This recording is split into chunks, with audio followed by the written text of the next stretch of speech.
दोस्तों, स्वागत है आप सबका मेरे अपने YouTube channel modern English classes पर। आज मैं एक नए चैप्टर के साथ आपके बीच में हूँ। आज मैं बात करने चल रहा हूँ आपसे टेंस की। टेंस क्या है, टेंस वर्ड की ओरिजिन कहाँ से है, कैसे टेंस बनने की प्रक्रिया तक हम पहुँचे, टेंस कितने तरह के हैं और इनके यूजेस क्या हैं, इस पर बात करेंगे।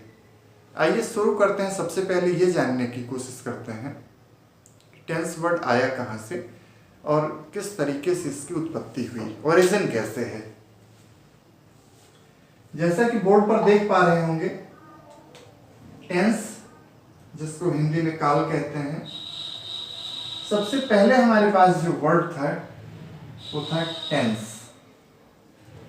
ये वर्ड था हमारे पास में, जो लैटिन का वर्ड टेंडियर, ये वर्ड हमारे पास था। फिर यहां से हम आगे बढ़े तो हम पहुंचे टेंसेस तक, और जब यहां से हम और आगे बढ़े तब तक हम पहुंच चुके थे 17वीं सेंचुरी में। और जब 17वीं सेंचुरी में आया तब ये वर्ड हमको मिला जो अब तक चल रहा है, टेंस, जिसकी हम बात करने चल रहे हैं आज। तो देखें कि कितने तरीके से और किन प्रक्रियाओं से होकर ये वर्ड मिला है हमको। पहले टेंस लैटिन में, फिर ये डिराइव हुआ टेंडियर में, टेंसेस में पहुंचा, और 17वीं सेंचुरी में आके हम पहुंचे टेंस तक।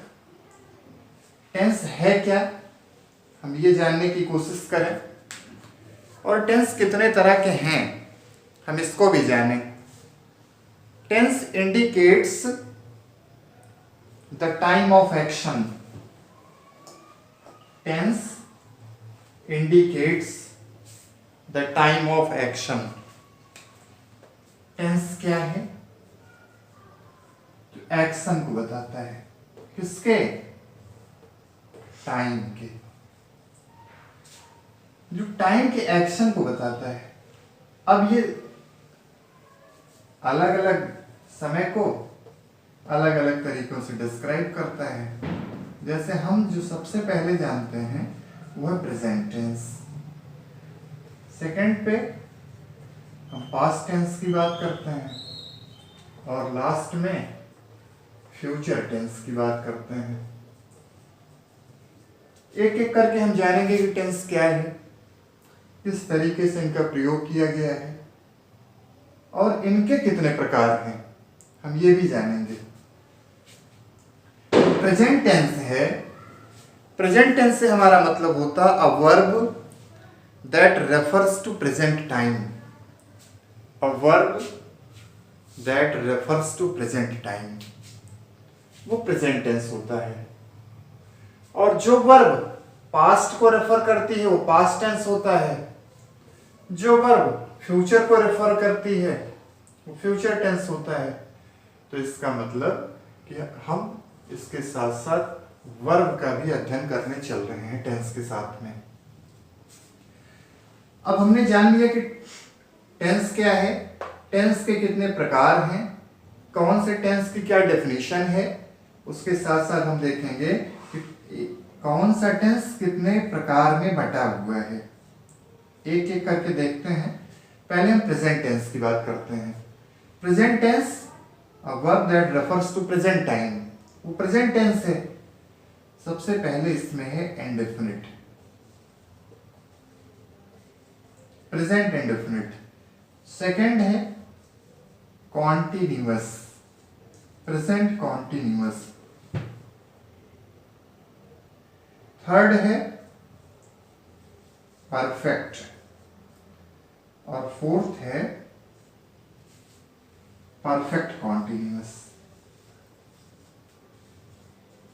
Perfect continuous. ठीक ऐसे ही पास्ट के साथ भी है, पास्ट में भी इंडेफिनिट है, पास्ट कॉन्टिन्यूअस है, पास्ट परफेक्ट है, और पास्ट परफेक्ट कॉन्टिन्यूअस। जिस तरीके से प्रेजेंट टेंस को 4 पार्ट्स में डिवाइड किया गया है, सेम ऐसे ही पास्ट टेंस को भी इन्हीं नाम से डिवाइड किया गया है, बशर्ते कि उनके साथ में पास्ट टेंस पहले जुड़ जाता है। Past indefinite tense, past continuous tense, past perfect tense और पास्ट परफेक्ट कॉन्टिन्यूअस टेंस। ठीक ऐसे फ्यूचर टेंस के साथ भी है। Future indefinite, future continuous, future perfect और फ्यूचर परफेक्ट कॉन्टिन्यूअस टेंस। इस तरीके से हमने देखा कि तीनों टेंस में नाम तो वही हैं, लेकिन इनके गुण, इनकी विशेषताएं अलग अलग हैं। एक एक करके हम अध्ययन करेंगे। सबसे पहले हम बात करेंगे प्रेजेंट टेंस की। अभी मैंने बताया कि प्रेजेंट टेंस क्या है। प्रेजेंट टेंस वो टेंस होता है जिसमें वर्ब प्रेजेंट टाइम को रेफर करती है, उसको हमने प्रेजेंट टेंस कहा है।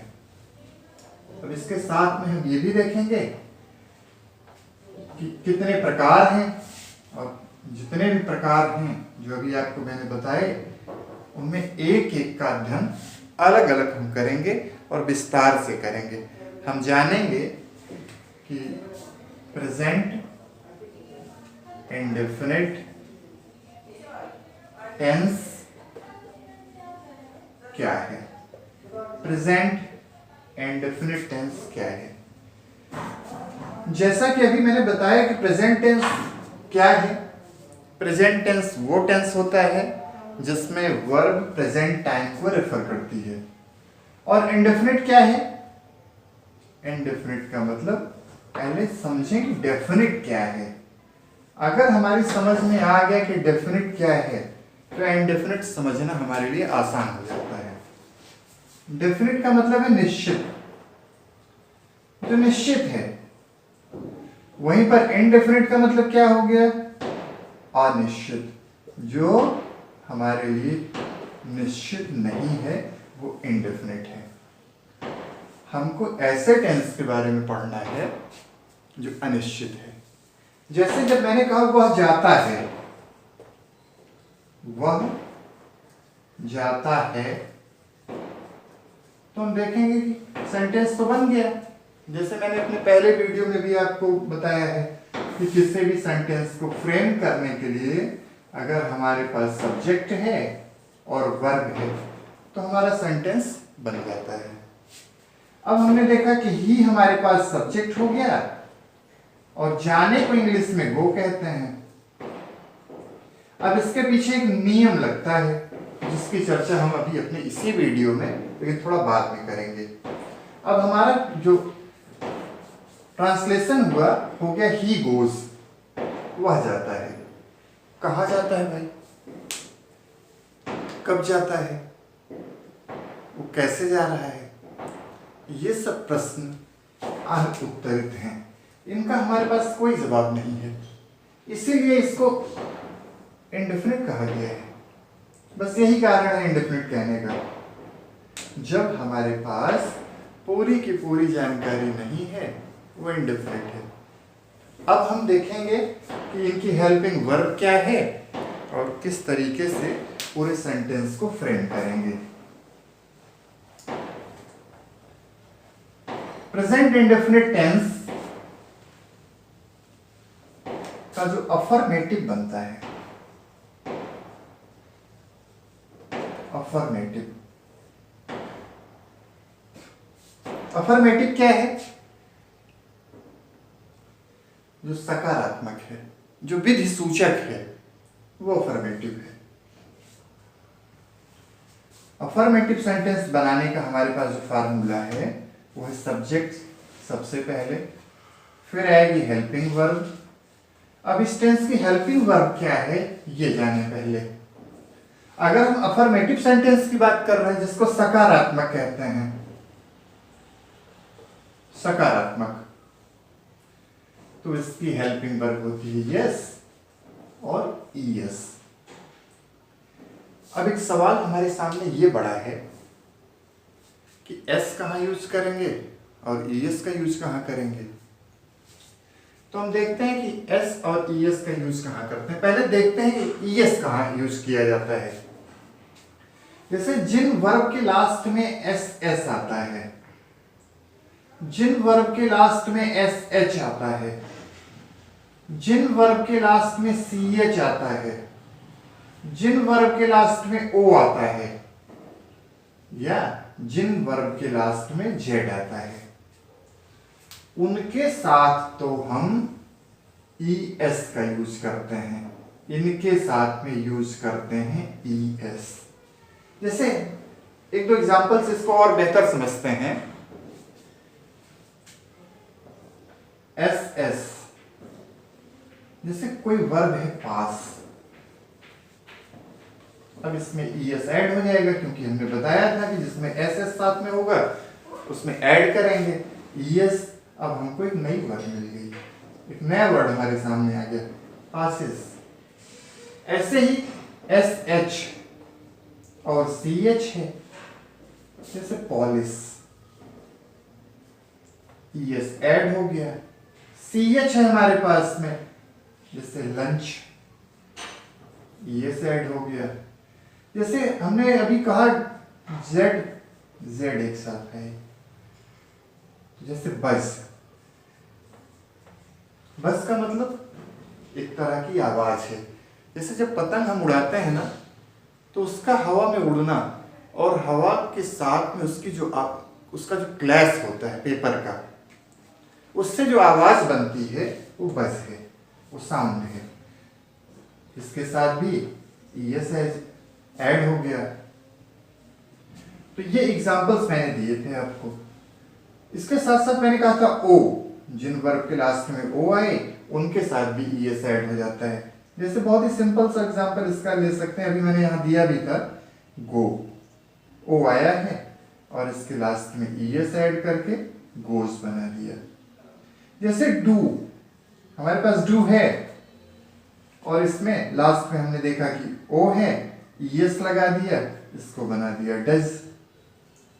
तो इस तरीके से अब ये क्लियर हो गया है कि ईएस कहाँ लगेगा और एस कहाँ लगेगा।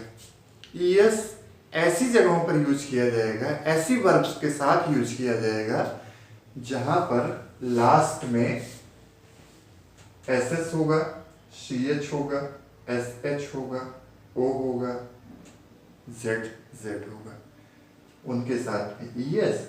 बाकी जितने भी तरह की वर्ब हैं उनके साथ में एस यूज करेंगे।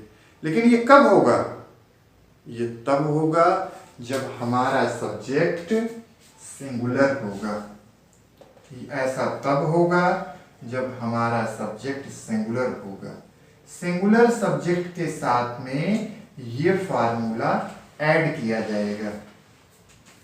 ये फार्मूला तब काम करेगा जब हमारा सब्जेक्ट ही, शी, इट या सिंगुलर नाउन कोई आता है तो उसके साथ में ये फार्मूला ऐड करेंगे। अन्यथा की स्थिति में वर्ब की फर्स्ट फॉर्म यूज की जाएगी।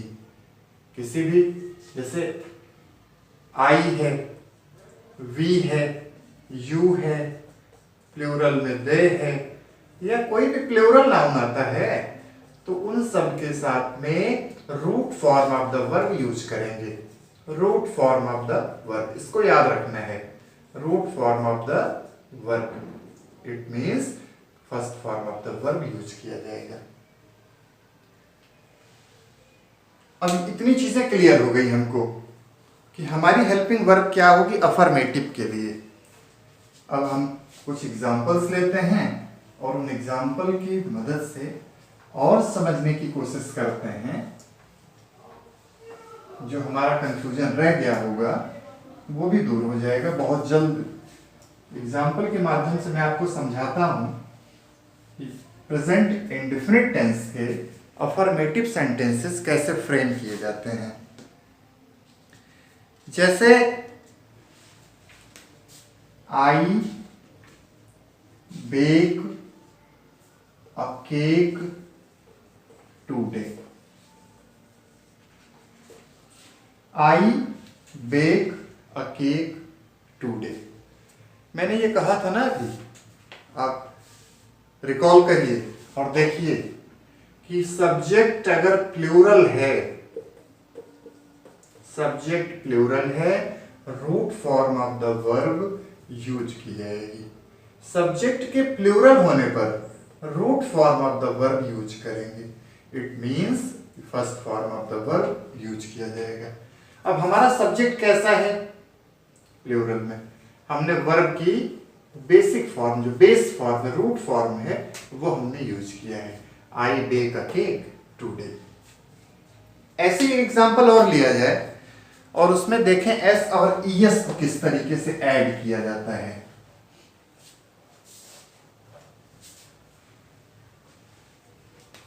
The sun sets in the west. The sun, हमारा सब्जेक्ट कैसा है? सबसे पहले सब्जेक्ट पे ध्यान देना है। हमारा सब्जेक्ट सिंगुलर में, तो हमने वर्ब क्या ली? हमारी root form of the verb क्या है? रूट फॉर्म वो है सेट। अब ये कहा गया है, फिर आप रिकॉल करिए अपनी मेमोरी को और पहुंचिए उस जगह पे जहां पर यह बताया गया है कि सब्जेक्ट अगर सिंगुलर है तो क्या होगा? वर्ब की रूट फॉर्म में एस या ईएस में से कुछ एक ऐड होगा। अब हमारा सब्जेक्ट तो है सन, लेकिन एस इसलिए यूज किया गया है क्योंकि वर्ब के लास्ट में न तो ओ आया है, न तो सी एच आया है, न तो एस एच आया है, और न ही जेड आया है, न ही एस एस आया है।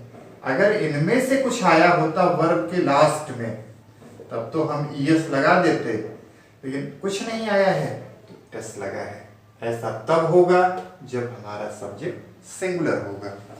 पूरी उम्मीद है कि ये कॉन्सेप्ट आपकी समझ में आ गया होगा।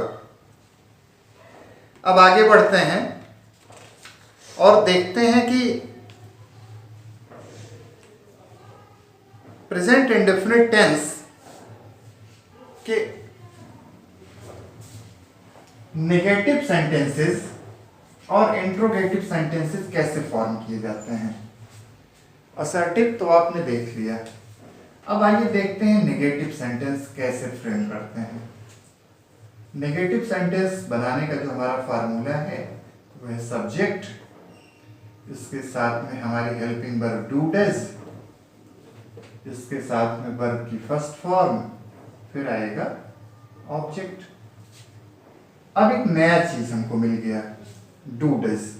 अभी हमने बात की थी अफर्मेटिव की, तो हमने यहां साइड में इस तरीके से बॉक्स बना के एस और यस समझाया था।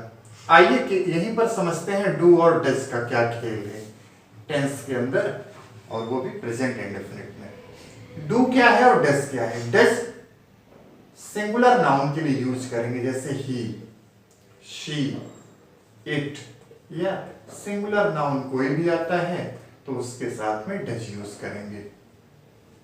वहीं पर डू का क्या रोल है? आई, वी, यू, दे प्लस जितने भी प्लूरल नाउन आएंगे उन सब के साथ में डू ऐड करेंगे। इन दोनों ही स्थितियों में हम वर्ब की फर्स्ट फॉर्म ही यूज करेंगे, क्योंकि जैसे ही डू डज हेल्पिंग वर्ब के रूप में यूज किया जाता है तो एस और ईएस का रोल खत्म हो जाता है। फिर यस और ईएस का रोल नहीं रह जाता है, क्योंकि हमको नेगेटिव और इंट्रोगेटिव सेंटेंसेस के लिए हेल्पिंग वर्ब मिल चुकी है। हमको मिल गया डू और डज, अब हमारा काम इनसे चलेगा। इस तरह की हेल्पिंग वर्ब की मदद अब नेगेटिव और इंट्रोगेटिव सेंटेंसेस में नहीं ली जाएगी। आइए इस तरह के फॉर्मूले पर एक सेंटेंस बनाया जाए। आप अपने जहन में एक सेंटेंस याद करिए और मैं आपको बताता हूं। डू और डज ये हमारी हेल्पिंग वर्ब हैं प्रेजेंट इंडेफिनिट के, नेगेटिव और इंट्रोगेटिव के लिए। अब इनका प्रयोग किया जाए। आई डू, इस फार्मूले को देखते चलिए और देखिए कि कैसे सेंटेंस को फ्रेम किया जा रहा है। आई डू, अब यहां पर नेगेटिव सेंटेंस बनाया जा रहा है, इसलिए मैंने नॉट यहां लिखा नहीं, क्योंकि जब उस जगह पे पहुंचेंगे तब हमको खुद जरूरत पड़ेगी, क्योंकि डू डज तो तभी आएगा ना जब नेगेटिव होगा। तो क्या करेंगे, अब हम यहां पर लिखेंगे नॉट।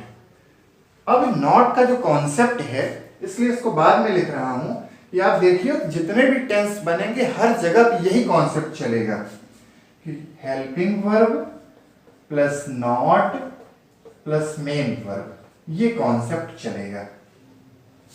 हेल्पिंग वर्ब आएगी पहले, फिर नॉट का यूज किया जाएगा, फिर मेन वर्ब आएगी। अब क्या हो गया, आई डू नॉट। अब हम लेंगे root form of the verb, जिसको first form of the verb कहते हैं। I do not read the novel. ये सब्जेक्ट हमारा हो गया, ये हमारी हेल्पिंग वर्ब है, ये हो गया सब्जेक्ट, ये हो गई हेल्पिंग वर्ब। ये नेगेशन शो करने वाला सेंटेंस है, नेगेटिव बना रहे हैं, नॉट का यूज कर दिया। ये हमारी वर्ब की फर्स्ट फॉर्म हो गई और ये पोर्शन हमारा ऑब्जेक्ट हो गया। इस तरीके से हमने नॉट का यूज करके जब हेल्पिंग वर्ब डू डज हमने ली, उसके हिसाब से एक सेंटेंस आपके सामने है। आप देखिए और समझिए।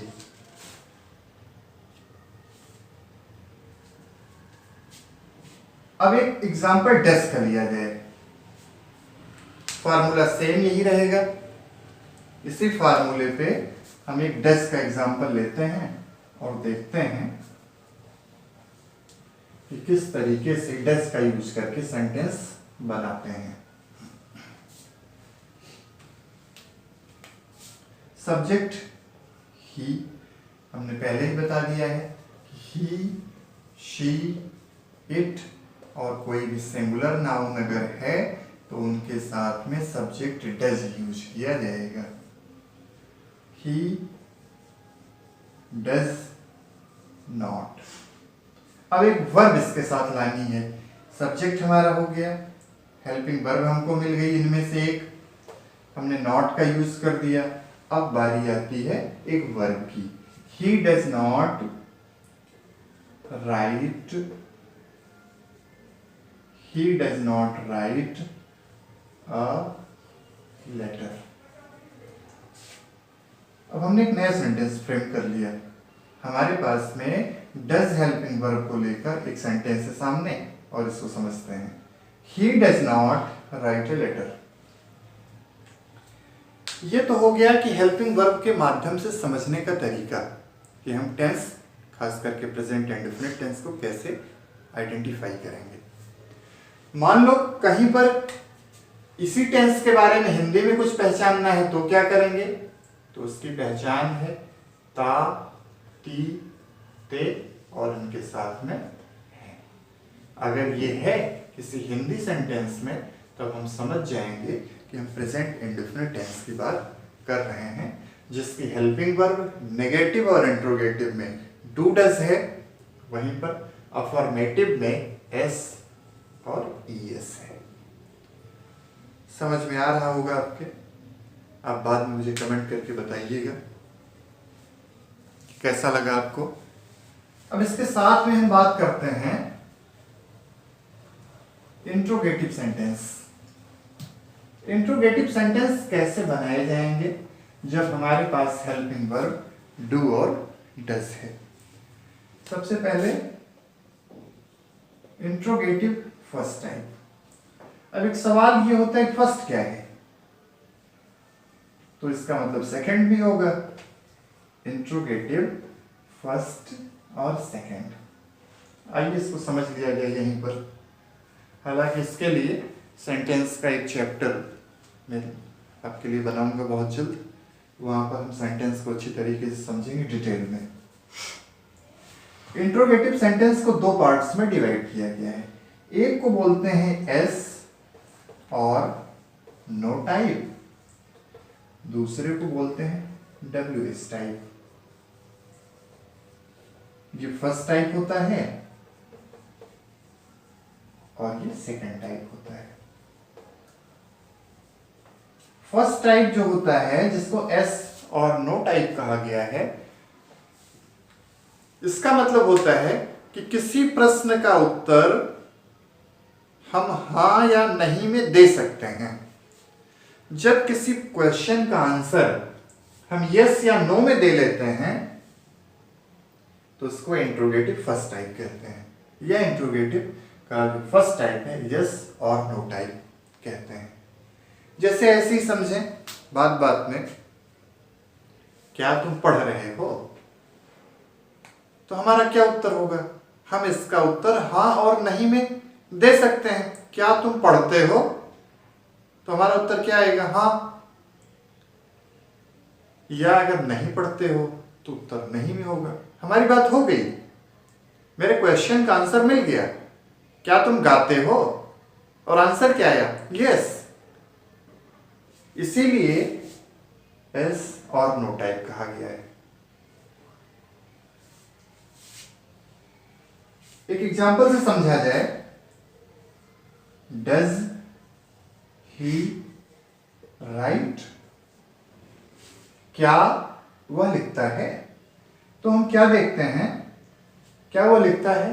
अगर लिखता है तो हाँ कहेंगे, नहीं लिखता है तो नहीं कहेंगे। सीधी सी बात, आसान है समझना। वहीं जो सेकंड टाइप होता है, जिसको WH टाइप कहा गया है, और WH टाइप इसलिए कहते हैं कि जितने भी क्वेश्चन वर्ड हैं मोस्टली हाउ को छोड़कर, उन सब की बिगिनिंग WH से होती है।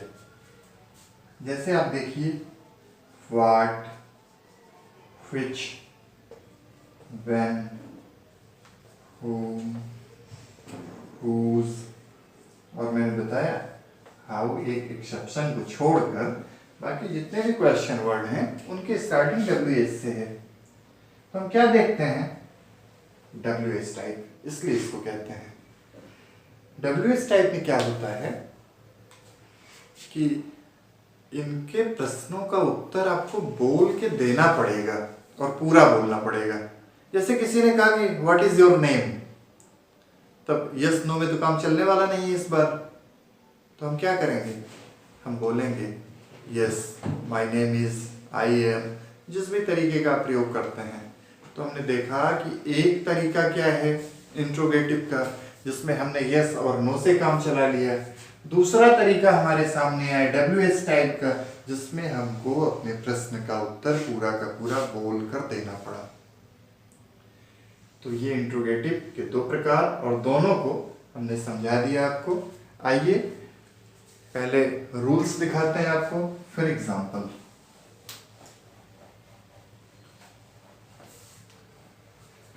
इंट्रोगेटिव फर्स्ट टाइप की बात चल रही है। इंट्रोगेटिव फर्स्ट टाइप का जो फार्मूला है वो सबसे पहले आप लाएंगे हेल्पिंग वर्ब, उसके बाद में सब्जेक्ट, फिर base form of the verb, last में ऑब्जेक्ट और क्वेश्चन मार्क। इस तरीके से हम क्वेश्चन का निर्माण करेंगे। अब इसका एग्जाम्पल लिया जाए और एग्जाम्पल के तरीके से देखें। जैसे do you like Chinese food. हालांकि इस फूड का स्वाद सबकी जुबान पर है और सबको ही पसंद आता है। ये do you like, do helping verb हो गई हमारी, यू सब्जेक्ट है, वर्ब लाइक है, और ये ऑब्जेक्ट का पोर्शन है।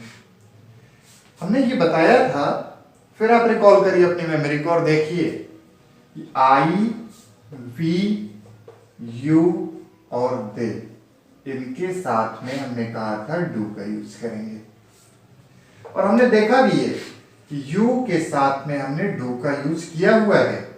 Do you like Chinese food.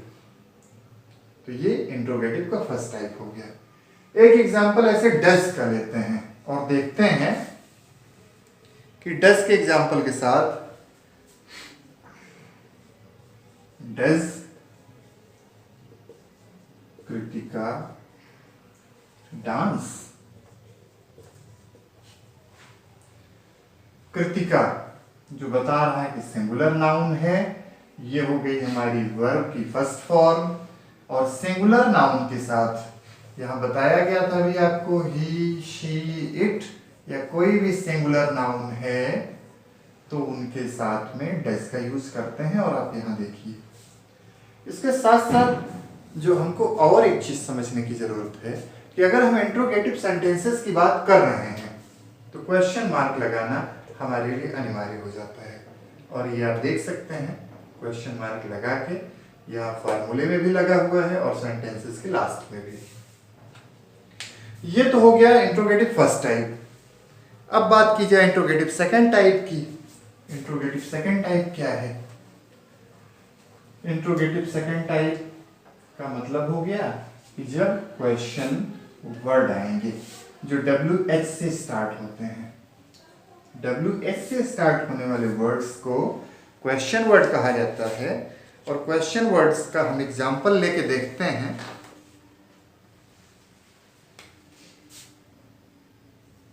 WH plus do, does में से कोई एक, ये बताता है कि ऑप्शन है, प्लस सब्जेक्ट प्लस वर्ब की बेस फॉर्म प्लस ऑब्जेक्ट। अब यहां एक एक करके आप देखिए और समझिए। WH में से कोई भी वर्ड्स आएगा, डू डज में से कोई एक हेल्पिंग वर्ब जैसा कि सब्जेक्ट बताएगी उसके अकॉर्डिंग, फिर base form of the verb use करेंगे और लास्ट में ऑब्जेक्ट का पोर्शन आएगा। जैसे व्हेन डू यू लाइक। अब यहां तक पहले समझ लें फिर आगे बढ़ते हैं। व्हेन क्या है? प्रकार हो गया। डू और डज में से हमने डू लिया, क्यों? क्योंकि हमारा सब्जेक्ट यू है, तो हो गया व्हेन डू यू। फिर क्या है? लाइक। लाइक क्या है? Base form of the verb हो गई। अब ऑब्जेक्ट का पोर्शन लेते हैं। To go for a walk. अब पूरा सेंटेंस जो हमारा बना, when do you like to go for a walk. अब ये पोर्शन हमारा क्या हो गया? ये हो गया ऑब्जेक्ट का पोर्शन। और लास्ट में क्वेश्चन मार्क। इस तरीके से इंट्रोगेटिव सेकंड टाइप के क्वेश्चन जो होते हैं वो बनाए जाते हैं। एक और एग्जांपल लेते हैं। How many notebooks do you need? How many notebooks, ये क्या हो गया? ये क्वेश्चन वर्ड का पार्ट हो गया। डू क्या हो गई हमारी? हेल्पिंग वर्ब हो गई। यू क्या हो गया? सब्जेक्ट हो गया। और नीड क्या है? वर्ब की बेस फॉर्म है। इस तरीके से एक और सेंटेंस आपके सामने मैंने बना के दिखाया इंट्रोगेटिव सेकंड टाइप का। अब इसके बाद में आता है इंट्रोगेटिव नेगेटिव। इंट्रोगेटिव नेगेटिव क्या है? इंट्रोगेटिव नेगेटिव से मतलब है कि क्वेश्चन वर्ड तो रहेंगे ही, साथ में नेगेशन भी होगा, नेगेटिव भी होगा, नॉट का यूज करना है। तो हम देखते हैं किस तरीके से फ्रेम किया जाता है। अब फिर रिकॉल करिए खुद को और देखिए कि कैसे बताया गया था कि helping verb plus not plus main verb. आइए देखते हैं इसका एक एग्जांपल।